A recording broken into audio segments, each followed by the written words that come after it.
Mark chapter 8.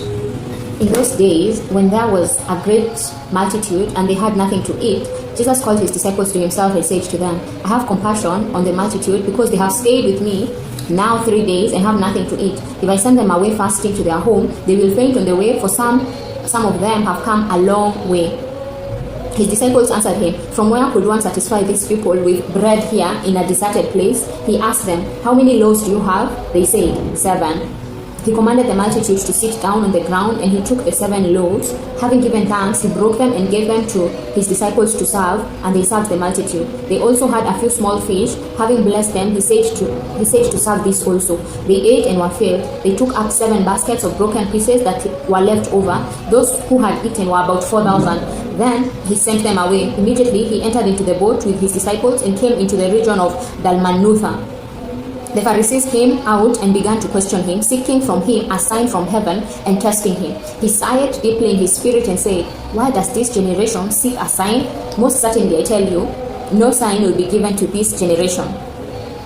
He left them, and again entering into the boat, departed to the other side. They forgot to take bread, and they didn't have more than 1 loaf in the boat with them. He warned them, saying, Take heed, beware of the yeast of the Pharisees and the yeast of Herod. They reasoned with one another, saying, It's because we have no bread. Jesus, perceiving it, said to them, Why do you reason that it's because you have no bread? Don't you perceive yet or understand? Is your heart still hardened? Having eyes, don't you see? Having ears, don't you hear? Don't you remember when I broke the 5 loaves among the 5,000? How many baskets full of broken pieces did you take up? They told him, 12. When the 7 loaves fed the 4,000, how many baskets full of broken pieces did you take up? They told him 7. He asked them, Don't you understand yet? He came to Bethsaida. They brought a blind man to him and begged him to touch him. He took hold of the blind man by the hand and brought him out of the village. When he had spat on his eyes and laid his hands on him, he asked him if he saw anything. He looked up and said, I see men, but I see them like walking trees. Then again he laid his hands on his eyes. He looked intently and was restored and saw everyone clearly. He sent him away to his house, saying, Don't enter into the village, nor tell anyone in the village. Jesus went out with his disciples into the villages of Caesarea Philippi.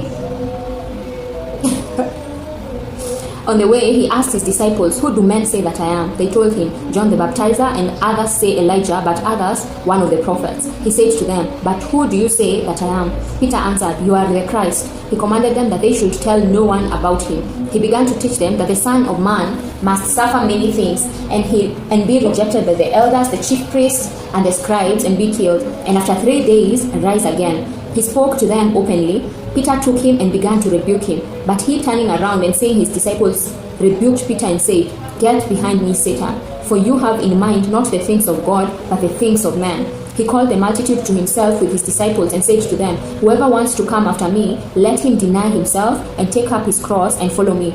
For whoever wants to save his life will lose it, and whoever will lose his life for my sake and the sake of the good news will save it. For what does it profit a man to gain the whole world and forfeit his life? For what will a man give in exchange of his life? For whoever will be ashamed of me and of my words in this adulterous and sinful generation, the Son of Man also will be ashamed of him when he comes in his Father's glory with the holy angels. Amen.